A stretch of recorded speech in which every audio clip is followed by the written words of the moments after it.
hay muchas cosas de este gobierno que se parecen a cosas del gobierno anterior, y también podría agregar que a gobiernos anteriores. Y también hablaba de populismo, ¿no? Y dije, no sé si no me va a retar por lo que dije, que íbamos a hablar después con Marina Cabat, especialista en populismo. Espero que no se ofenda. Tenemos al aire a Marina Cabat, doctor con mención en Historia y licenciada en Historia, investigadora del CONICET, docente de estudios de educación media y también de educación superior, profesora de la Universidad de Buenos Aires. ¿Cómo te va, Marina? Bien, Roberto, ¿cómo estás? Quédate tranquilo que no me ofendo, ¿eh? Ah, bueno. Mientras que sea especialista en el estudio del populismo y no especialista en el ejercicio, va todo bien. Está todo bien ahí. Bueno, recordemos también que siempre lo digo, lo recomiendo, que escribiste para mí un muy buen libro de investigación, porque te basas en documentos, que se llamó Perón Leaks. Pero bueno, quería consultarte. Yo veo muchas cosas parecidas, ¿viste? Que pasan con este gobierno, con cosas que pasaban en el gobierno anterior, con el kirchnerismo, sobre todo el ataque a los medios, ¿no? Es decir, aquellos medios que no están conmigo los ataco. Tiene mucho que ver con lo que decía Locroix,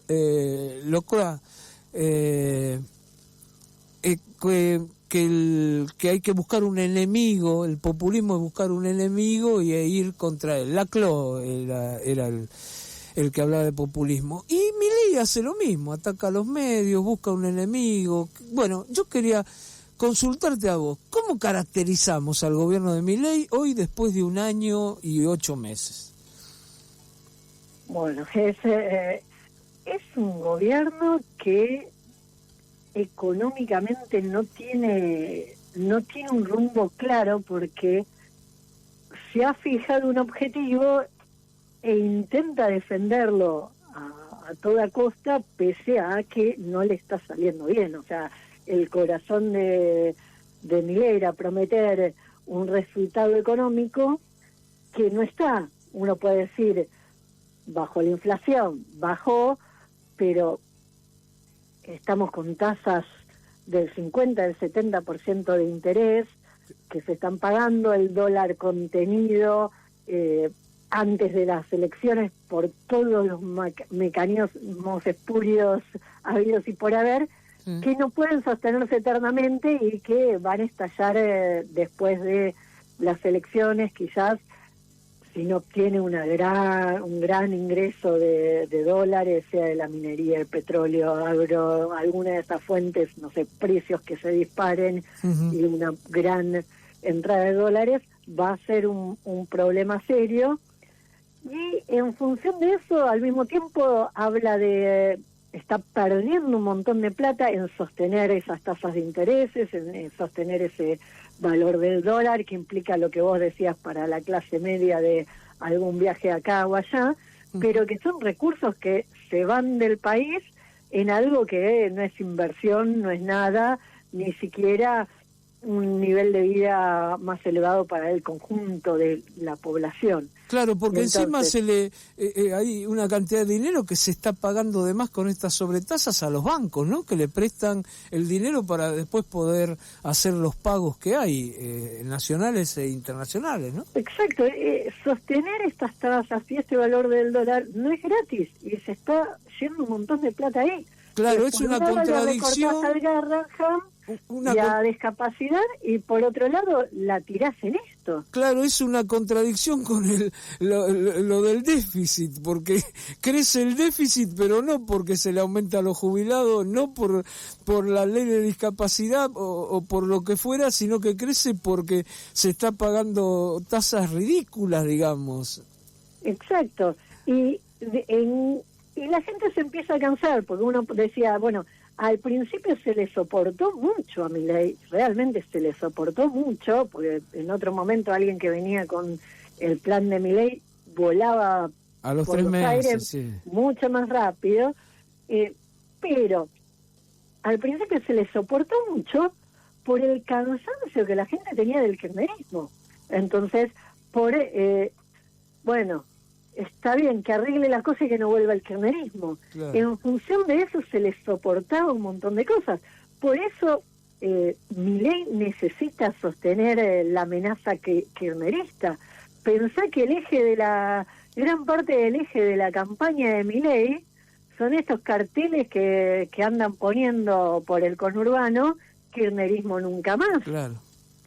Y al revés, el kirchnerismo revive de los desastres del mileísmo. Claro, claro. Y se beneficia de la mística, por ejemplo, de la mística de Cristina presa, y entonces de imaginar la reproducción de un relato histórico de una situación equivalente, pero no es lo mismo estar presa por corrupto que estar exiliado después de un golpe de Estado. Claro. Pero bueno, hay una apelación a eso, tanto en el debate político con el mileísmo como en la interna. Uh-huh. No sé si escuchaste la frase que le dijo Cristina a Kicillof en el cierre de listas, cuando sí. Kicillof le pedía 4 candidatos más y Cristina se los negaba. Y al final lo que cierra toda la discusión parece ser que Cristina le dice: acá la que estoy presa soy yo. Claro. O sea, ser presa para ella es un favor, es lo que la revive políticamente hacia el liberalismo, hacia Milei, para mostrarse como oposición, y en la misma interna peronista. Uh-huh. Entonces, tan es así que es una carta que explícitamente está jugada de esta manera. Bueno, yo decido la candidatura porque yo soy la única presa peronista. Claro. Ahora que está Cristina presa, Milagros Salas no existe más, porque el líder populista tiene que ser el único, incluso el único en ser preso. Cuando kirchneristas presos hay un par más. Entonces, acá tenemos esa dinámica, y no son las únicas cosas que se asemejan. Y acá te tomo la consigna, esto de, bueno, los populismos y las cosas que tienen en común. Sí. Bueno, vos marcaste muy claro el manejo de los medios, ese es clarísimo. Uh-huh. Casi que no tengo que volver yo sobre algo que está todos los días sobre la mesa, que quizás uno solo puede decir que los periodistas mileístas son todavía más burros que los kirchneristas. Uh-huh. Pero es algo que es notable, el maltrato a los medios, y hasta La Nación o gente aparece como sufriendo los ataques y los embates de Milei por muy poca cosa. Uh-huh. Ahora, también Milei tiene cosas en común con Maduro hoy por hoy. Es muy llamativo el ataque que en estos días es simultáneo de ambos a las ciencias sociales. Ah, claro, sí. Este mes, en el caso de Venezuela, ha sido un mes con bastantes noticias, porque bueno, lo primero, ante un nuevo avance de la represión de Maduro, por primera vez, después de años de mirar para otro lado, o al revés, ser cómplice de la censura a quienes protestaban o denunciaban la violación de derechos humanos en Venezuela, la persecución de la izquierda, etcétera. De golpe, PTS, Madre de Plaza de Mayo, salieron a denunciar. Uh-huh. No fueron los únicos en comunidad académica, científica, organizaciones sociales como la Fundación Rosa Luxemburgo, se hicieron eco de esas denuncias y hicieron una campaña que generó bastante presión, que probablemente le haya salvado la vida a Marta Grajales, que si no estaría hoy todavía detenida, torturada, etcétera. Uh-huh. Esta vez salieron. ¿Cuál es la respuesta de Maduro? Salir a denunciar a los científicos que se pronunciaron en contra de estas detenciones, salir a denunciar a la Fundación Rosa Luxemburgo, que fue una fundación que hasta hace dos días defendía el chavismo, una fundación que estuvo avalando todo el proceso chavista hasta muy recientemente. Uh-huh. Y se acusa a los investigadores que puedan tener una visión crítica y difundir informes que al presidente no le gusta de traición a la patria. Entonces, cuando uno ve el énfasis y la forma en que se agarran y hay una persecución específica a las ciencias sociales por parte de esta gente, uh-huh. Y es que las ciencias sociales son peligrosas. Aún con todo el intento de cooptación kirchnerista, en ciencias sociales habíamos quienes estábamos denunciando todos los problemas del kirchnerismo. Y lo mismo pasa en Venezuela. Uh-huh. Son los investigadores y los sectores científicos que más van a ser puestos no solo sujetos al escarnio público, que es lo que intenta Milei y sus súbditos de trolls en las redes sociales, sino también, por supuesto, Maduro, acusándolos, bueno, siempre viene la misma, se dirigen, es un caso de un gobierno más de tipo populista nacionalista, de estar con Estados Unidos, etcétera, etcétera, pero son el tipo de acusaciones en las cuales, en vez de hacerse cargo de sus problemas, se dirigen los cañones hacia quienes señalan esos problemas, uh-huh. Los investigadores sociales. Entonces ahí hay un elemento que los une en ese punto a Milei y a Maduro, si querés tener un ejemplo de esta lógica populista, como se reproduce en distintos escenarios políticos. Ahí podríamos agregar también el tema de la justicia, ¿no? Porque cuando los fallos son en contra mío, bueno, ahí vemos cómo atacamos a la justicia. Ahí también es muy parecido entre Milei y el kirchnerismo, ¿no? Es decir, bueno, el tema más notable es el tema que hoy Cristina está presa, que en ningún momento hizo una defensa, no dijo en ningún momento yo no robé, no hice esto, no hice aquello, no presentó, sino que fue una perseguida política. Y bueno, y tenemos el caso Bolsonaro, dice lo mismo. Ahora Uribe en Colombia, que también va preso por corrupción, dice lo mismo. Trump decía exactamente lo mismo cuando tenía problemas con la justicia en Estados Unidos. Es decir, yo veo muchas cosas muy parecidas, por eso decía esto, populismo de izquierda, de derecha. Yo tengo claro que el populismo de derecha es de derecha seguro. Ahora, nunca me queda claro si el populismo de izquierda seguro, ¿no? Lo que pasa es que una de las características de estos llamados populismos es también la oscilación. O sea, no es algo que vayas a tener una posición fija, ¿sí? No es que vayas a tener una posición que esté permanente y que sea defendida realmente como una matriz programática, que es parte de lo que vemos con Milei, que dice, bueno, el Estado no tiene que gastar y después se patina toda la plata en sostener el tipo de cambio que le conviene para ganar las elecciones. Yeah. Pero, entonces, ¿qué es lo común en lo que aparece como lo que fueron vistos como los populismos de izquierda? Ahí te pongo desde Cárdenas hasta Perón, hasta el kirchnerismo. Esos populismos, Chávez mismo, arrancan en un momento de mayor movilización política y donde una izquierda es más fuerte. Ajá. Y entonces se corren más a la izquierda y tienen unos primeros años donde las medidas tomadas aisladamente aparecen como más progresivas o más de izquierda. Como el comienzo del kirchnerismo, claro. Claro, sí. Pero esas medidas más progresivas se dan en el mismo tiempo que se desarma a la izquierda.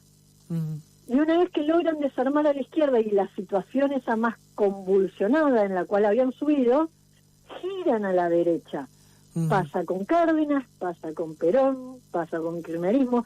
Cárdenas en México, en los 30, México era un polvorín. Imagínate que nunca habían terminado de estabilizar la situación después de la Revolución Mexicana. Hay intentos, pero no habían terminado, todavía era una lucha tratar de terminar de desarmar a los campesinos. El PC crece en las ciudades y crece en el campo. El Partido Comunista es el que tiene más peso en el campo y es el que dirige la campaña contra el desarme de los campesinos. Y en el medio, como es la crisis del 30, Estados Unidos tiene desocupación. ¿Qué hace Estados Unidos cada vez que tiene problemas de desocupación? Bueno, afuera los inmigrantes. Estados Unidos echa a todos los inmigrantes mexicanos que caen en México como nuevos desocupados y que agravan toda la crisis social y al mismo tiempo revitalizan todas las luchas políticas. Cárdenas venía del régimen anterior, era un gobernador más del régimen anterior, y en el medio de una campaña electoral donde hay movilizaciones de desocupados que se enfrentan con el ejército y que logran llegar a la Ciudad de México pese a que el ejército se les pone enfrente, o sea, movilizaciones armadas y todo. Bueno, empieza a radicalizarse, a prometer reforma agraria, etcétera, pero apenas llega al poder, se concentra en desarmar a Partido Comunista. Lo primero que hace es prohibir que las organizaciones sindicales puedan tener dentro de sí a trabajadores rurales.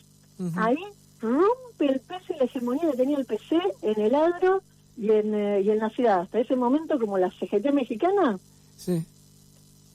nucleaba a todos, y el PC con mucha dirección ahí. Le saca primero todo lo que es el trabajo agrario y dice a los campesinos los organiza el Estado para hacer la reforma agraria. Mutila ahí el peso del PC. Y después al PC lo termina de desplazar del espacio sindical urbano también. Y el PC a Cárdenas lo apoyó. ¿Y qué dice Estados Unidos de Cárdenas? ¿Qué dice un autor que es un especialista, un hombre que trabajó con un cargo jerárquico en inteligencia de Estados Unidos en América Latina? Dice que Cárdenas le hizo un gran favor a Estados Unidos, que destruyó el Partido Comunista de México y saca la cuenta de cuántos afiliados tenía el PC antes de Cárdenas y después de Cárdenas, sin inserción en el agro, en los sindicatos, y dice: Estados Unidos le tiene que estar agradecido a Cárdenas por haber destruido la amenaza comunista en nuestras fronteras. Eso lo podemos seguir llevando el propio Perón, ¿no? Que coopta gran parte de la izquierda, y también, y durante su gobierno fue una persecución atroz al Partido Comunista y a la gente de izquierda. Y después en el 73, cuando vuelve Perón, pasa más o menos lo mismo. Es decir, sí, acá hay cosas muy que tienen que ver unas con otras, y en esto lo de Milei, más allá de que va siempre contra los zurdos, todo, no hace más que proteger lo mismo que ha protegido el peronismo en su momento, ¿no? Los grandes grupos económicos y sobre todo a la burguesía, ¿no? La burguesía local. Sí, están jugando para los mismos. A lo sumo puede cambiar de nombre el tipo que se quede con la obra pública, el tipo que se quede, o sea, con lo que queda de obra pública, con los negocios asociados al Estado. Entonces está el tipo vinculado a Libra en vez de otros. Claro. Cada uno de estos busca hacerse una burguesía amiga, una burguesía subsidiaria que responde a eso. Entonces están las grandes empresas con las cuales se van a acomodar, y va a haber algunos empresarios que, bueno, no será Lázaro Báez, va a empezar a aparecer otros nombres, otros empresarios amigos de este gobierno que van a ganar licitaciones y todo lo que ya conocemos. Pero no están gobernando a favor del pueblo, todo lo contrario. Acá lo que vemos es también un nivel de impunidad. También lo que ocurre, yo creo ver, es que está inserto en un proceso de lucha de clases más amplio, y en las cuales cada vez la burguesía siente que ganó más y entonces que puede ir por más. Entonces hoy la burguesía puede decir, como una diputada mileísta, decir, bueno, no existe el derecho a que los chicos vengan a atenderse al Garrahan a curarse, ese derecho no existe en ninguna parte del mundo. Empieza a aparecer la idea de, bueno, esto yo no te lo tengo que garantizar, esto no es una obligación del Estado, la clase obrera no tiene que tener asegurado esto o aquello. Entonces, en la medida que la burguesía avanza, hay también una guerra ideológica de tratar de instalar cuáles son los derechos que tiene o que no tiene la clase obrera, empezando por el nivel salarial. Entonces, vos no tenés derecho a este nivel de ingreso. Y eso sí es una ofensiva que ya veníamos viendo desde gobiernos anteriores. Está muy claro. Bueno, lo triste de todo esto, ¿no?